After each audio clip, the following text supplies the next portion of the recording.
ایسے اسکول میں اپنی اولاد کو پڑھایا جائے۔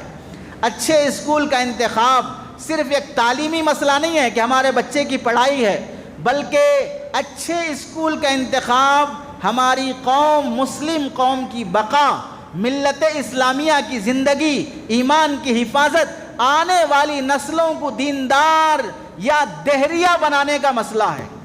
میں جس اسکول میں اپنے بچے کو چھوڑنا چاہ رہا ہوں وہ اسکول یا تو میرے بچے کو دیندار بنائے گا یا میرے بچے کو دہریہ، کافر، عیسائی، ہندو بنا کے چھوڑے گا۔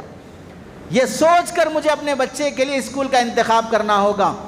ہم جانتے ہیں اس موقع پر ہمیں اپنی اولاد کو ڈاکٹر، لائر، انجینئر، جج، جرنلسٹ جو کچھ بھی بنانا ہے۔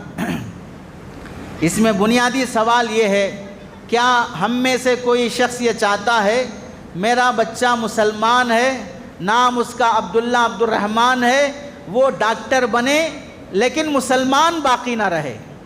کوئی چاہتا ہے کہ میرا بچہ انجینئر بنے لیکن وہ مسلمان باقی نہ رہے؟ کوئی چاہتا ہے کہ میرا بچہ جج بنے، لائر بنے، پروفیسر بنے، ہیڈ ماسٹر بنے، آئی ایس بنے، آئی پی ایس بنے، جرنلسٹ بنے، لیکن وہ مسلمان باقی نہ رہے؟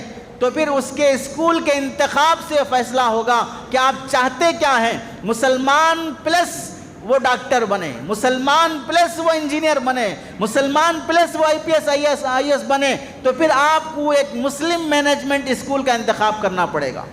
آپ کو علماء کی رہبری میں اسلامک اسکول کا انتخاب کرنا پڑے گا۔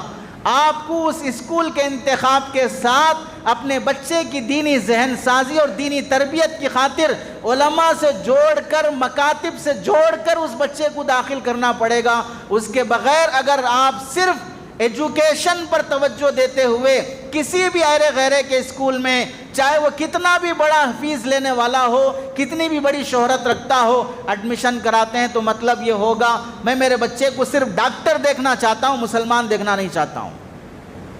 میں میرے بچے کو لائر اور جرنلسٹ دیکھنا چاہتا ہوں، آئی پی ایس، آئی ایس دیکھنا چاہتا ہوں، مسلمان دیکھنا نہیں چاہتا ہوں۔